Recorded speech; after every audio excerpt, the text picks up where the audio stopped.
All right, what's going on, guys? Welcome back to another breakdown, another one for you guys. Let's do this. All right, I'm going to show you guys how to make all these details make sense. Okay, how to make that MCAT passage easy. I'm going to show you guys how to pick the best answer. Okay, not necessarily the good answer, but the best answer so you get them all right. I'm going to show you guys the timing for this as well. We see some details going on here, so I'm gonna make sure that you don't get lost in these details and how to make it all make sense. All right, basically. So before I go ahead and break this down, I want you guys to do this on your own first. All right, read the passage on your own first. Okay, and answer the questions on your own first. All right, this is it. This is the whole passage here. It's not that long. So this is the first question. Pick your answer, write it down. 32. Pick your answer, write it down. 33, pick your answer, write it down. And 34, pick your answer, write it down. Okay, I do these live, meaning I have never seen this passage before in my whole life, and I've never seen these questions before in my whole life.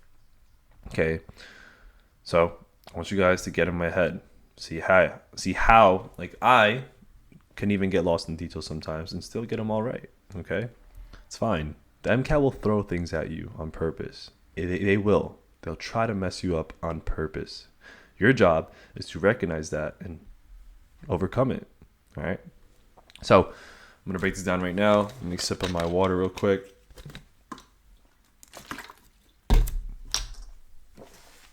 All right, let's do this.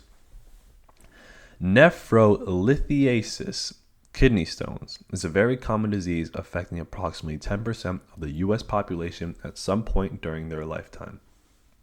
Okay, nothing to highlight in the first sentence. Introductory sentence. Pretty excited. I kind of find this stuff interesting. So let's do this. Renal stones are often caused by supersaturation of the urine by calcium oxalate and uric acid. Okay, we're highlighting this because I didn't know this before.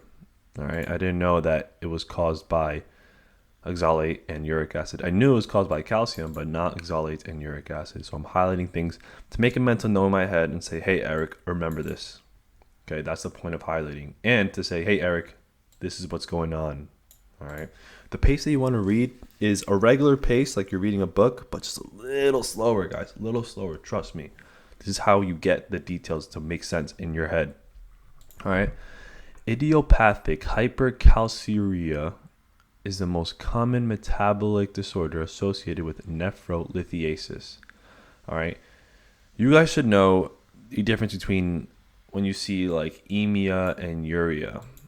Okay. So like, for example, I just saw this here. So like phosphatemia would mean this would mean low phosphate levels in the blood, and phosphaturia or hypercalciuria, uria means urine. Okay. You guys should know that. All right. So just letting you know. So they're telling me here that if I have a lot of calcium levels in the kidney, this means that there's kidney stones. Cool. So idiopathic hypercalceuria, a lot of calcium in the kidney, in the urine, is the most common metabolic disorder associated with nephrolithiasis. Okay. So I'm going to go to my whiteboard here. So let's say if this was my dry erase paper that I had when I was taking the MCAT. Okay. I would write this. I would write increase calcium in P, okay, make it short, equals stones. This is what I would write. Okay, bam, just like that. Something quick. It doesn't have to be long. It doesn't have to be long. Just words for you to make sense. That's it. Patients that have hypercalceuria have been shown to also have phosphaturia or renal phosphate leak. Okay. So what am I going to write here? High calcium in P equals stones. High calcium also equals increase in phosphate in P, which is also equal to stones. So this is telling me here, hey, if I have high calcium levels in my P and if I have high phosphate levels in my P, I'm going to get stones. Okay. A recent study measured the tubular maximal reabsorption of phosphate normalized for the glomerular filtration rate, the TMP over GFR value. You should know what the GFR is. That's talking about in the glomerulus. Okay, you should know where the glomerulus is in the kidneys, right in the beginning. Okay, that's filtration. in 207 subjects with known calcium nephrolithiasis. Okay. The study found that 20% of the subjects with stone formation and normal parathyroid function had decreased TMP/GFR values. Okay.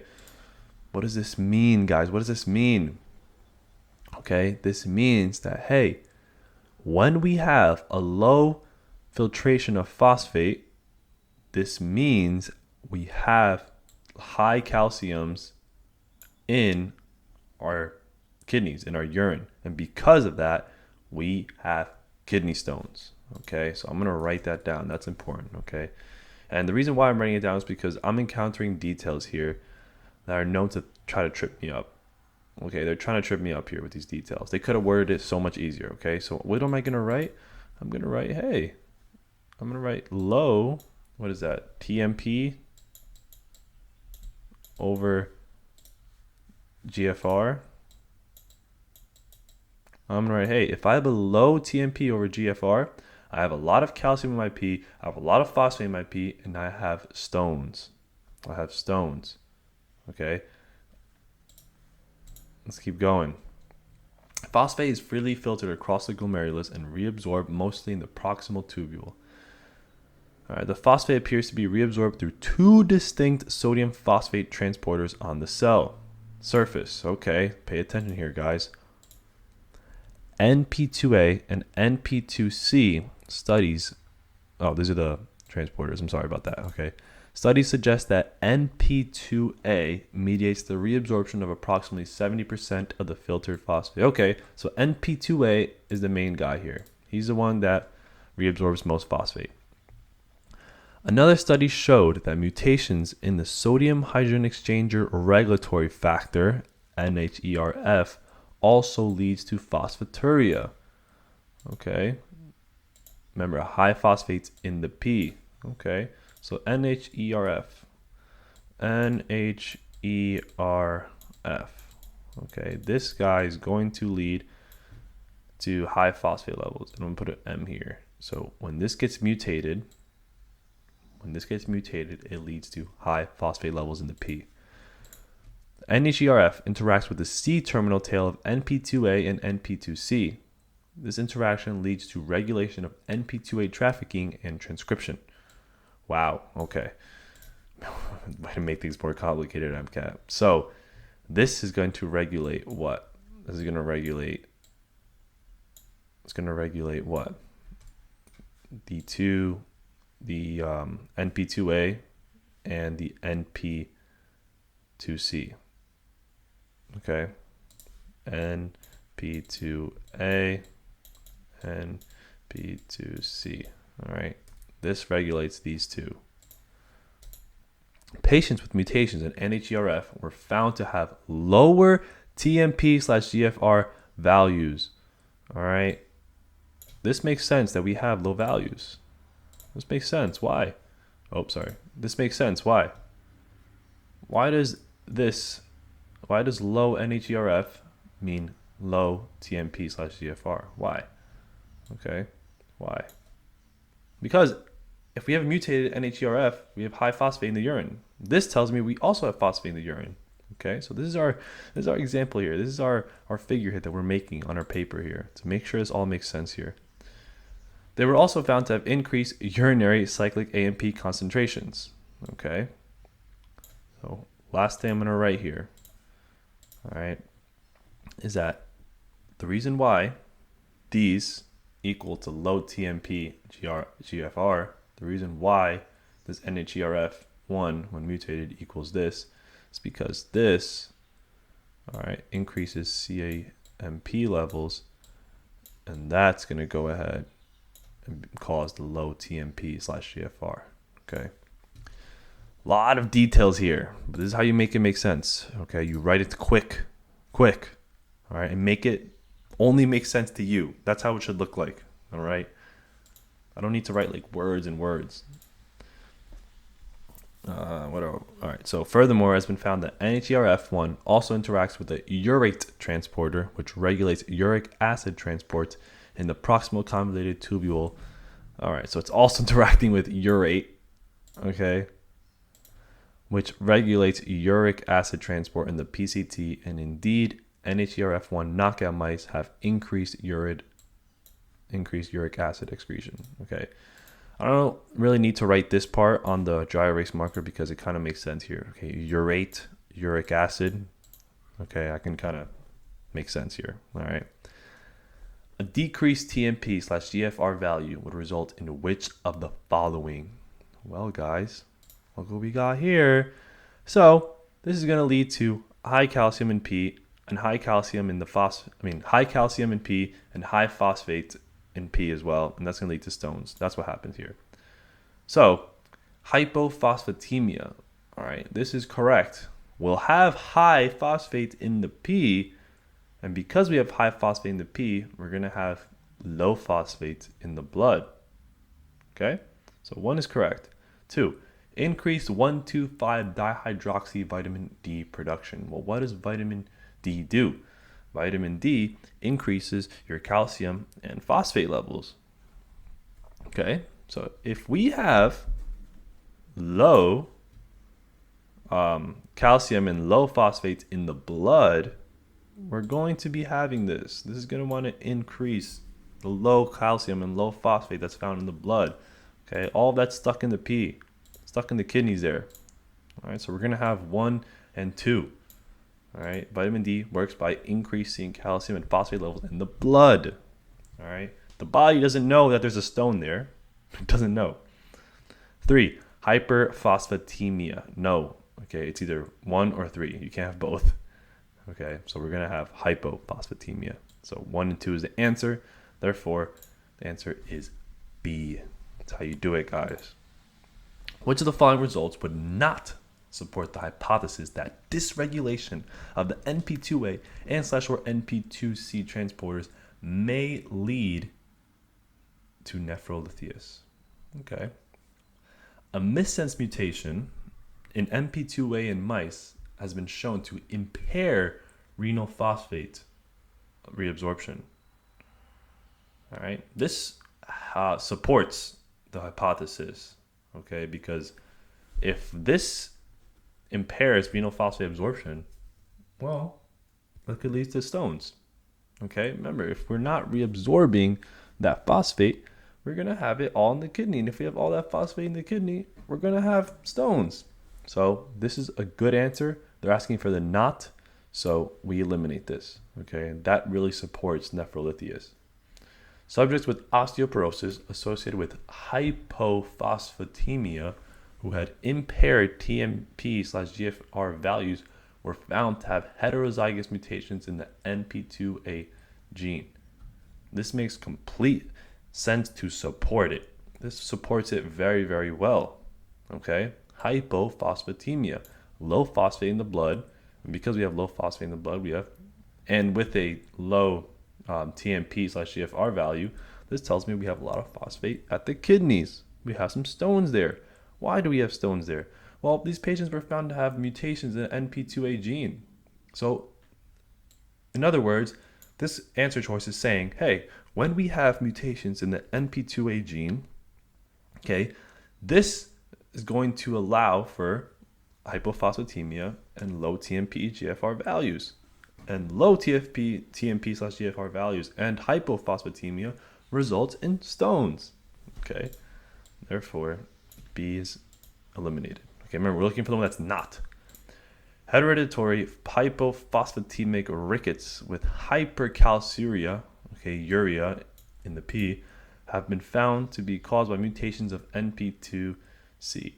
Yes, this is the best recipe. This is a great recipe for kidney stones. Okay, low phosphate in the blood, which means high phosphate in the urine, and high phosphate in the urine, high calcium in the urine. Sorry, high calcium in the urine and high phosphate in the urine. And we have that because the mutations of NP2C. Yeah, this is going to prove the hypothesis. Very good. Let's look at D. A mutation in NHERF is found to affect a novel phosphate transporter, leading to phosphaturia. Okay, remember NHERF? All right, NHERF, it controls and regulates NP2 A and NP2C. Okay, this should be a 2 here. But this guy regulates these two. This question, this answer choice is telling me this guy goes ahead by itself and regulates another phosphate transporter. A new one. Some other new phosphate transporter. So, that doesn't tell me anything about this. Okay, this is a whole different pathway. This is going to go by itself and regulate some other phosphate transporter. What about NP2 and NP2C? This answer choice tells me nothing about these two. It just tells me this goes on its own. All right. Therefore, the best answer choice to process elimination, and this one makes sense really, is D. Okay. Certain lung cancers can secrete PTHRP. Am I recording? Hold on. Yeah, I am. Oh God. All right. Certain lung cancers can secrete PTHRP, parathyroid hormone related protein, which, while distinct from parathyroid hormone, binds and activates parathyroid hormone receptors. Which of the following laboratory findings would be consistent with a patient that had a PTHRP secreting tumor? Okay. So if we are activating the parathyroid hormone receptors, it's like there's parathyroid hormone present. And what does parathyroid hormone do? It increases calcium levels. So whatever says decrease in calcium is wrong. Okay.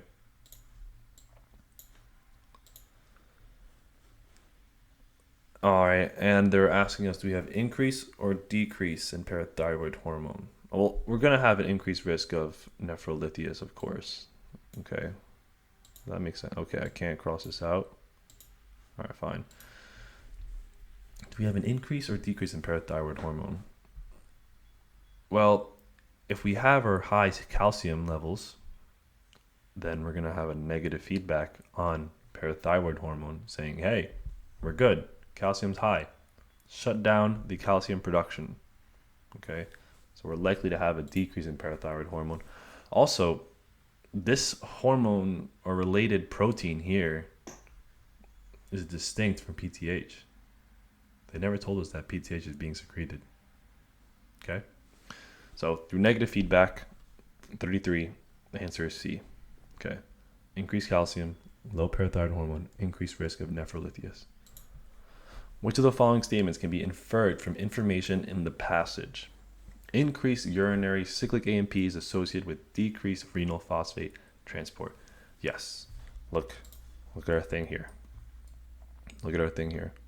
Increased CAMP is related to decreased TMP/GFR. Okay, an increase in CAMP is a bad thing. It's a bad thing. It's going to lead to kidney stones. So, yeah, if it's decreasing the renal phosphate transport, we're not reabsorbing phosphate. That's a bad thing because all that phosphate will accumulate in the kidneys, giving us kidney stones. CAMP-dependent protein kinase leads to activation of NP2A. This is wrong. Okay, this is telling us that cyclic AMP is a good guy. It's not a good guy. Okay, if we activate NP2A, then this means we're going to reabsorb more phosphate. Okay, CAMP is a bad guy. NP2A is a G protein coupled receptor. No, they told us it was that exchange thing. Okay, so it was sodium, where is it? Some type of transport, I remember, not a G protein.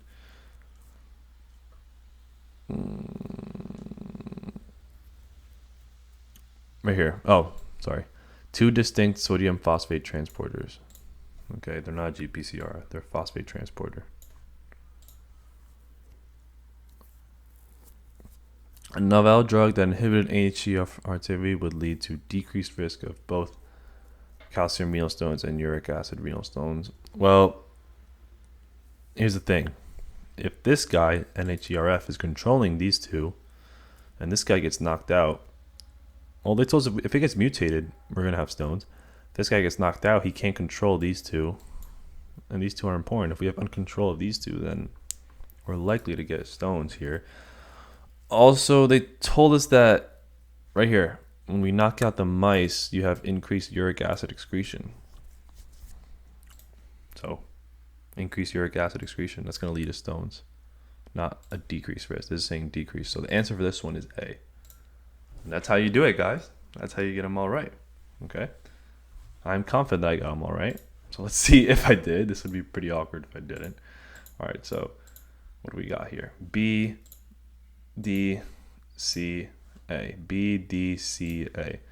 B, D, C, A. Okay, good. We got them all right. That's how you do it, guys. All right, that's how you get them all right. If you're interested in working one-on-one with me to hit your target score in the least amount of time possible, okay, what I do is I teach this rinse, wash, repeat sort of thing here. Okay, it's very predictable. It's the same thing you do over and over again, and you will get all of them right.